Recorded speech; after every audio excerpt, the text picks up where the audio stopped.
नमस्कार, सिनेमा संवाद में आपका स्वागत है। मेरा नाम है अमिताभ। सत्य हिंदी पर सिनेमा से जुड़ी अपनी साप्ताहिक पेशकश में हम हर हफ्ते बात करते हैं सिनेमा के तमाम पहलुओं के बारे में, क्योंकि हमारा मानना है कि सिनेमा सिर्फ मनोरंजन की चीज नहीं है।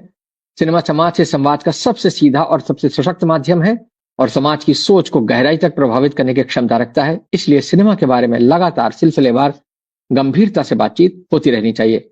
आज सिनेमा संवाद की इस कड़ी में हम बात करने जा रहे हैं एक फिल्म के बारे में, हाल ही में रिलीज हुई एक फिल्म के बारे में, जो दरअसल मुस्लिम समाज की जो सोच है और मुस्लिम समाज का जो नजरिया है वर्तमान सामाजिक सांस्कृतिक राजनीतिक संदर्भ में, जो उनको लेकर के उनकी एक छवि है या उनकी अपनी जो एक असुरक्षा है, उनकी अपनी जो समस्याएं हैं, उन तमाम बातों को एक बहुत नए नजरिए से देखने की कोशिश करती है। आमतौर पर हमारी फिल्मों में, सिनेमा में मुसलमानों को या तो जो है वो एक बहुत नेगेटिव ढंग से पेश किया जाता है, या फिर वो एक करुणा के, दया के पात्र हैं, या कहीं उनके लिए एक मतलब ऐसा लगता है कि जैसे विक्टिम वाली उनकी छवि है।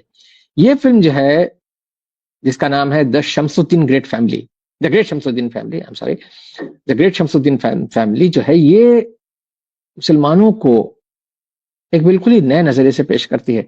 बहुत ही नरमी से, बहुत शांत स्वर में बात करती है मुस्लिम मुद्दों के बारे में। दरअसल मुद्दों के बारे में बात करते हुए भी ये मुद्दों के बारे में बात करते हुए नहीं लगती, क्योंकि दरअसल यहाँ कोई इस तरह का एजेंडा नहीं है कि हमें मुसलमानों के बारे में बात करनी है। लेकिन दरअसल चूंकि पात्र सारे मुसलमान हैं और उनकी जो असुरक्षा है या उनकी जो समस्याएं हैं रोजमर्रा की जिंदगी की, और कैसे वो चीजें जो है एक बड़े व्यापक फलक पर आकर के एक राष्ट्रीय संदर्भ में जुड़ जाती हैं, जो मुसलमानों की छवि है, जो मुसलमानों की समस्या है, उससे ये इस फिल्म का एक तरह से कहना चाहिए एक ताना बाना है। और इस ताने बाने को बुना है अनुषा रिजवी ने, जो कि हमारे सिनेमा के जो प्रेमी दर्शक हैं उनको अगर पीपली लाइव नाम की फिल्म की याद हो, तो पीपली लाइव फिल्म से चर्चा में आई थी अनुषा रिजवी। उन्होंने उस फिल्म का निर्देशन किया था।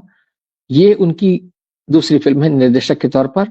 आज हम इस फिल्म के बारे में बात करने जा रहे हैं। इस फिल्म के जरिए, जैसा कि मैंने पहले भी कहा, कि मुसलमानों का एक जो किरदार है समाज में, उनकी जो असुरक्षाएं हैं, उनका जो एक अस्तित्व बोध है, और उस अपने वजूद को बनाए रखते हुए, अपने आप को इस राष्ट्र की, इस देश की धारा में रखते हुए, अपने आप को इस देश समाज से जोड़े रखते हुए, कैसे वो अंतरधार्मिक विवाह की बात करते हैं, कैसे वो अपने असुरक्षा बोध की बात करते हैं, कैसे वो इस समाज में ये ना हो कि वो गलत समझे जाएं, कुछ इस तरह की हरकतें ना हो जाएं उनसे, इस तरह की भावना से लगातार ग्रस्त रहते हैं। तो ये जो है, और मजेदार बात ये कि ये सारी बातें की गई हैं महिला पात्रों के माध्यम से। ज्यादातर महिला पात्र हैं इस फिल्म में। तो इस फिल्म पर बात करने के लिए हमारे साथ तीन बहुत खास लोग मौजूद हैं, जिससे मैं आपका परिचय कराता हूँ। मेरे साथ फरीद खान साहब हैं, जो कि हिंदी सिनेमा में पटकथा लेखक के तौर पर जुड़े हुए हैं।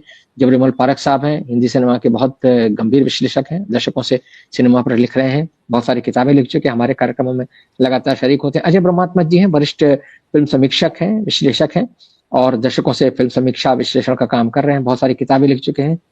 आप तीनों का बहुत बहुत स्वागत है। फरीद जी, मैं शुरुआत आज आपसे करना चाहता हूँ।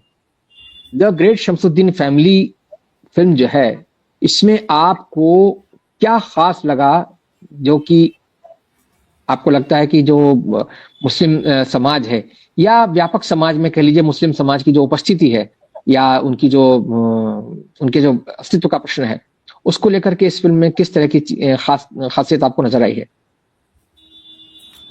सबको नमस्कार। देखिए, इत्तेफाक से आज मैंने थोड़ी देर पहले एक न्यूज़ देखा कि कर्नाटका विधानसभा ने हेट स्पीच के खिलाफ एक बिल पास किया है। और ये इत्तेफाक है कि आज हम लोग द ग्रेट शमसुद्दीन फैमिली पर बात कर रहे हैं और उधर ये भी हो रहा है। तो समाज में एक बदलाव दिखाई दे रहा है, भले उसकी संख्या कम होगी, लेकिन बदलाव है। लोग लड़ रहे हैं जो देश का सांप्रदायिक माहौल है उसके खिलाफ, ये सच्चाई है। अब फिल्म पर आते हैं तो मुझे ख्याल आता है इस फिल्म के पहले दो फिल्म, एक है झीनी बीनी चदरिया, रितेश शर्मा उसके निर्देशक हैं, और दूसरी फिल्म है आनी मानी जो मूवी पर है, जिसके डायरेक्टर हैं फहीम खान। तो इसमें जैसा कि अमिताभ जी ने कहा कि मुस्लिम समाज को कई बार विक्टिम के तौर पर, कई बार बड़े हादसों की कहानियां उसमें बुनी जाती हैं, लेकिन द ग्रेट शमसुद्दीन फैमिली बिल्कुल ही नॉर्मल हमारे जैसी फैमिली की कहानी है। हम हमारे जैसे मतलब कई बार मुझे ये लग रहा था कि ये मेरे परिवार की कहानी है, क्योंकि उसमें कुछ इत्तफाकन ऐसा हुआ कि कुछ इसमें घटनाएं, कुछ प्रसंग मेरे परिवार में भी घटित हुई, जैसे कि वो इंटर रिलीजन मैरिज है। और मजे की बात है कि इसमें जो अक्सर दक्षिण पंथियों की तरफ से सवाल उभरते हैं लव जिहाद के नाम पर कि हमारी लड़कियां ले लेते हैं, अपनी लड़कियां नहीं देते हैं, इसमें प्रॉपर तौर पर जो बानी है वो ऑलरेडी तलाकशुदा भले ही है, पर वो आदित्य नाम के उसके उसका एक पति था, और जो दूसरी लड़की है उसका विक्की के साथ अफेयर चल रहा है। वो हिंदू है या मुसलमान है ये हमें नहीं मालूम, लेकिन और इसके अलावा तलाक तलाक का जो एक टैबू होता वो इस फैमिली में नहीं है। वो इस जनरेशन की मतलब मुसलमानों में अभी की जो जनरेशन है उसमें तलाक को लेकर कोई टैबू नहीं है, जबकि जो पुरानी जनरेशन है जिसमें फरीदा जलाल, डॉली अहलूवालिया और शीबा चड्ढा है, उनमें एक टैबू है। उनमें तो दूसरी शादी को लेकर भी एक टैबू है जो शीबा चड्ढा का ट्रैक है।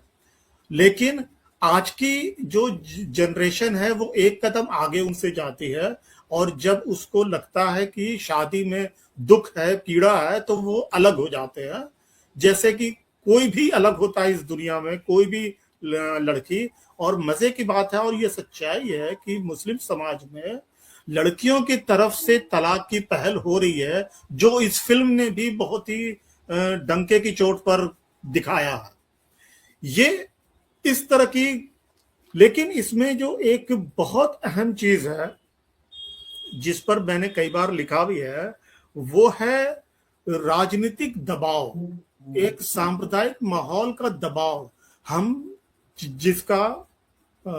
जिसकी मॉब लिंचिंग नहीं हुई है, जो दंगे में मारा नहीं गया है, फिर भी हम जब खबर देखते हैं तो एक दबाव आता है। और वो जो आखिर में गुड़गांव में एक मॉब लिंचिंग का मोबाइल पर जो हुमैरा आपा है वो देख रही हैं, और उससे वो टेंस हो रही हैं कि उनका जी। पति वो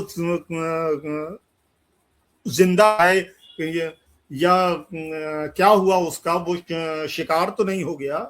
और जब हुजैब जो उनका भाई है वो एक हिंदू लड़की को लेकर आता है शादी के लिए, और वो सब डर जाते हैं, और वो कहती हैं, मतलब उसमें जो हुमैरा है उसका डायलॉग है और वो इंग्लिश में रखा गया है, वो हिंदी में होता तो ज्यादा बेहतर होता कि we can have a mob here in in no time.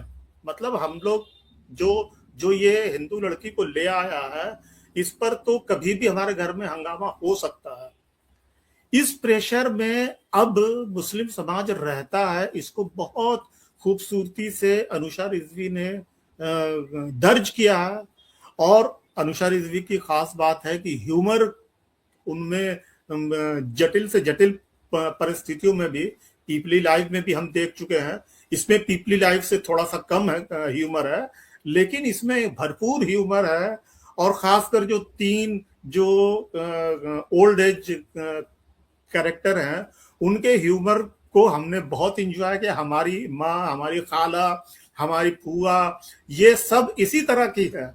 और इत्तेफाक से हमारी पत्नी तो मतलब देखते देखते उन लोगों को लोटपोट हो गए, बहुत अच्छा। और इसी तरह से और भी मतलब इसमें हिंदू मुस्लिम की शादी है। और इसमें एक खास बात है, जो उसका दोस्त है अमिताभा और उसकी दोस्त आई है लतिका, ये टिपिकल जो इंटेलेक्चुअल किस्म के लोग हैं, और जो मतलब हिंदी हिंदी उसी तरह से नहीं बोलना चाहते हैं जैसे कि फर्श भीगा हुआ हो और वो नंगे पैर चलना नहीं चाहते हैं, उस टाइप का वो उसके मुंह से एक भी हिंदी नहीं निकलती, एक शब्द भी नहीं। और वो उसको किस तरह से अपने तरीके से, एक हिपोक्रेसी भी है उसमें, और जो भी है, मतलब एक वो वो कैरेक्टर आपके माहौल को भी थोड़ा सा बनाता है कि ये किस तरह के महानगर में ये लोग रहते हैं, और उस महानगर में जहां लिबरल महिलाएं जो धार्मिक जरूर है, सांप्रदायिक नहीं है, वो नमाज नहीं पढ़ती हैं पर उम्रा पे जाना चाहती हैं क्योंकि मतलब शौक है, उनकी उम्र हो गई है अब। तो मतलब इस तरह की फैमिली का, और मुझे खुशी हुई कि इसमें मैंने अपने परिवार को देखा, ये इसमें खास बात है। जी, आपने बहुत अच्छी बात कही। ये जो एक मध्यवर्गीय शहरी मध्यवर्गीय मुस्लिम समाज का चित्रण है, और खास तौर से अनुषा की इस बात के लिए बहुत तारीफ की जानी चाहिए कि उन्होंने बगैर किसी नारेबाजी के, बगैर किसी कोई बागी तेवर के या किसी किस्म की नाराजगी के या बेवजह की जो एक विक्टिमहुड होती है या करुणा उपजाने की कोशिश करने की, इन तमाम चीजों से बचते हुए उन्होंने वो सारे मसले उठाए। और खास तौर से मेरे लिए जो इस फिल्म का हाई पॉइंट है वो ब्रजनारायण चकबस्त की जो एक नज्म है, बुलबुल को गुल मुबारक, गुल को चमन मुबारक, हम बेकसों को अपना प्यारा वतन मुबारक। तो ये जो बात है कि हम बेकसों को अपना प्यारा वतन मुबारक, ये मुसलमान के लिए अपनी देशभक्ति साबित करना, जो हर वक्त उसके सर पर तलवार लटकी रहती है। तो वो जिस तरह से वो ब्रजनारायण चकबस्त एक शायर थे, कश्मीरी पंडित थे। मैं अपने दर्शकों की सूचना के लिए बता दूं, कश्मीरी पंडित थे और अवध में यानी लखनऊ के रहने वाले थे उनके पुरखे, लेकिन उनका जन्म फैजाबाद में हुआ था। तो वो शायर भी थे, वकील भी थे बहुत अच्छे, और उन्होंने बहुत सारी उर्दू में बहुत उम्दा शायरी की है। तो उनकी ये नज्म है जो कि दरअसल सरदार पटेल विद्यालय जो दिल्ली का है, जहाँ की अनुषा रिजवी पढ़ी हुई है, ये उनके स्कूल में ये बाकायदा गाई जाती थी। ये बात हमको अनुषा रिजवी के ही किसी एक स्टेटमेंट से कहीं पता चली, और ये मुझे बहुत अच्छा लगा कि उन्होंने इस नज्म का इस्तेमाल इतने खूबसूरत ढंग से किया है। जो उसमें बात जहां पर आके वो खत्म होती है कि गुंचे हमारे दिल के इस बाग में खिलेंगे, इस खाक से उठे हैं इस खाक में मिलेंगे। तो परख साहब, मैं आपके पास आता हूँ। ये जो बात है, ये जो हम मैंने अभी चकबस्त की नज्म का जिक्र किया, और ये जो मुसलमानों पर ये हर वक्त ये एक जिम्मेदारी तान दी जाती है कि भाई आप अपने आप को वतन परस्त साबित कीजिए। तो जो इस फिल्म दिखाती है, जो कि बात मैं बार बार कह रहा हूँ, और जिसको दरअसल बहुत एम्फेसाइज किया जाना बहुत जरूरी है, कि बगैर किसी नारेबाजी के, बगैर किसी पॉलिटिकल आइडियोलॉजी की तरफदारी किए हुए, ये जो है वो फिल्म ये बात कहती है कि नहीं, मुसलमान भी उतने ही है। क्योंकि मुझे इसमें याद है एक पात्र, जब वो जो बानी, जो कि कृतिका कामरा का जो किरदार है, वो कहती है कि हम कहाँ जाएंगे। तो जो जूही बब्बर का किरदार है, व्हाट डू मीन हम, जब वो कहती है हमसे तुम्हारा क्या मतलब है, मतलब कि हम भी ये कहना कि मतलब हम भी तो इसी समाज के हैं, जो बाकियों के का होगा वो हमारा होगा। लेकिन कहीं ना कहीं वो एक स्पेसिफिकेशन भी, जिसका कि जिक्र अभी फरीद साहब ने किया, वो जो जूही बब्बर का ट्रैक है, जो आखिर में अनूप सोनी एकदम से अवतरित होते हैं कि वो फंसे हुए थे गुड़गांव में और जाम में, और लोगों को लग रहा था पता नहीं क्या हो गया उनके साथ में। फरक साहब, क्या कहेंगे आप इस फिल्म के बारे में? सबको नमस्कार मित्रों को। ये फिल्म जो है, जब मैंने पहली बार देखी तो मुझे ऐसा लगा कुछ बदले हुए रूप में कि जिस समाज से मैं आया हूं, जिसका मैं जिक्र कई बार कर चुका हूं, जोधपुर का, वो, और जिस समाज में अब मैं हूं पिछले मतलब लगभग 50 साल से, वो दोनों उसमें मौजूद है। मतलब जो तनाव की दुनिया है, जो संघर्ष की दुनिया है, जो हिंसा की दुनिया है, ये हमारी इन दोनों दुनिया से बाहर है। और बस जो डर है, वो डर, मतलब मेरे जैसे व्यक्ति को भी जो डर है, वो डर यह है कि हमारी दुनिया में न घुस आए। ये जो बाहर हो रहा है मुस्लिम समाज के साथ में, वो हमारी दुनिया में न आ जाए। क्योंकि जो दुनिया जोधपुर में अब भी है, जिसमें मेरी माँ है, मेरी चाची है, मेरे पड़ोसी मुसलमान हैं, उन औरतों के साथ में वो बैठी रहती है, बातें करती है दिन दिन भर, एक दूसरे के जीवन मतलब एक दूसरे की मदद करती हैं। और यह आज से नहीं है, दशकों से है, कम से कम 100 साल हो गए हैं इस तरह का जीवन जीते हुए।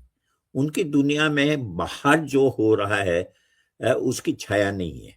और वो ये जो महिलाएं हैं इसमें आपको ये जो वृद्ध महिलाएं हैं लगभग उसी उम्र की महिलाएं हैं, जिसमें कभी कभी कुछ पुरुष भी आके बैठते हैं। दूसरी तरफ जिस समाज में मैं रहता रहा हूं, पहले अमरोहा में और अब दिल्ली में, मतलब इसमें मुझे बड़ा बहुत ही सुखद लगा कि वो अमिताभ जो है अपनी फ्रेंड के साथ आता है, कोई उसे रोकने वाला नहीं है, टोकने वाला नहीं है। वो बड़े मजे से उस घर को उसी तरह से समझता है जैसे कि हम अपने बहुत ही प्रिय मित्र के घर में पहुंच जाते हैं। और वो लगातार रहता है वहां पर, लगातार रहता है। और वो उसका होना जो है कुछ को इरिटेट तो करता है, लेकिन वो इरिटेशन इस कारण नहीं है कि वो हिंदू है, बल्कि इस कारण से है कि उसका व्यवहार कुछ, जैसा कि परिंद ने कहा कि वो अंग्रेजी को ज्यादा ही बोलता है, ठीक है। लेकिन उसकी मौजूदगी जो है वो बहुत महत्वपूर्ण है। महत्वपूर्ण किस लिए है? क्योंकि जो सोसाइटी वो पूरी बनती है उस घर के अंदर, बानी के घर में, वो बहुत ही मतलब बहुत नॉर्मल है। आप एक ऐसा समाज है जहां पर घर परिवार के लोग, मित्र लोग, सब एक ऐसे घुले मिले होते हैं कि एक दूसरे से उनका कोई पर्दा नहीं है, लेकिन उसके बावजूद तनाव है। और वो तनाव यह है, वो तनाव पहले दृश्य से ही है, जबकि वो जॉब के लिए, इंटरव्यू के लिए तैयारी कर रही है। क्यों कर रही है? क्योंकि उसे ये देश छोड़ के जाना है। बानी को क्यों जाना है? इसलिए कि वो हर समय इस तरह के तनाव में नहीं जी सकती कि ये मत बोलो, वह मत बोलो, ये मत लिखो, वह मत लिखो। ये लेखकों का दर्द है, खासतौर पर माइनॉरिटीज के लेखकों को। उनको हमेशा यह डर रहता है कि हमसे ऐसा कुछ न लिखा जाए जिससे कि हमारे विरुद्ध वह भीड़, वही भीड़ जिसका डर यहां भी है, वो भीड़ कहीं हमारे दरवाजे तक न पहुंच पाए। मतलब एक ऐसे समय में जहां पर मुस्लिम समाज को दोयम दर्जे का बनाया जा रहा है, वहां पर यह परिवार जो है इन तनावों के बीच में जी रहा है। और सबसे बड़ी बात है कि उन तनावों के बोझ कम से कम उन महिलाओं पर नहीं है जो व्रत है। जब उसकी बड़ी बहन उसे कहती है कि हमसे तुम्हारा क्या मतलब है, ये 3 बूढ़िया तो नहीं जाएंगी, ये 3 बूढ़िया नहीं जाएगी, ये इतनी बड़ी घोषणा है कि ये 3 बूढ़िया तो इस देश को नहीं छोड़ के जाने वाली, ये किसी अमेरिका में शरण नहीं लेने वाली है। तुम्हारे पास हो सकता है कि विकल्प हो, इनके पास नहीं है। इनके लिए तो यही दुनिया है इनकी, और इसी दुनिया के बीच में इन्हें रहना है, ठीक है। और ये जो चीज है, और उस हमको मतलब वहां पर संभवतः बानी का मतलब था कि हम, यानी हम मुसलमान, लेकिन उस हम को एक तरह से उसकी बड़ी बहन जो है वो उसकी व्याख्या बिल्कुल अलग ढंग से करती है कि ये विकल्प तुम्हारा तो हो सकता है, लेकिन पूरे मुस्लिम समाज का नहीं हो सकता। उसे तो यहीं संघर्ष करना, यहीं रहना है और इसी में अपना रास्ता निकालना है।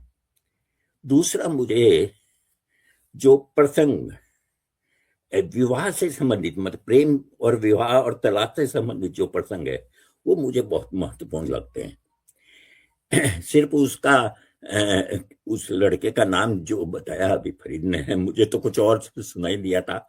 बहरहाल जो भी नाम हो, रुएल, सुहेल या जो भी है, उसका पल्लवी को लेके आना और ये कहना स्पष्ट रूप से कि हमारे पास कोई विकल्प नहीं है, शादी तो हम करेंगे ही। यहां महत्वपूर्ण यह है कि वो शादी कोर्ट में कर रहे हैं। ये ऐसा एक प्रोग्रेसिव समाज है जहां अमिताभ की उपस्थिति बिल्कुल घर के मेंबर की तरह है, उसी तरह वहां पर यह विकल्प मौजूद ही नहीं है कि ये लड़की जो है वो एक मुसलमान से शादी करेगी तो क्या धर्म बदलेगा, क्या वो अपना धर्म बदलेगी, ये उनकी चर्चा में भी नहीं है। मतलब कोर्ट में शादी करना जो है बहुत सामान्य सी बात है, क्योंकि वो कोर्ट जाके आए हैं। तो ये मुझे लगता है। और उसके बाद मेरे ख्याल आदित्य नाम का जो लड़का बानी से प्रेम करता रहा है और जिसके साथ गुड बाई हो गया, शादी शायद उन्होंने नहीं की है अभी, गुड बाई हो गया, लेकिन दोस्ती शायद उनकी बनी हुई है, ये बिल्कुल। और विकी से भी संकेत यही मिलता है कि शायद वो नॉन मुस्लिम है। ये बिल्कुल एक घुला मिला समाज है और हम अपने आसपास कम ही सही लेकिन देखते हैं कि हिंदू लड़के से मुस्लिम लड़की की शादी हो रही है, मुस्लिम लड़के से हिंदू लड़के की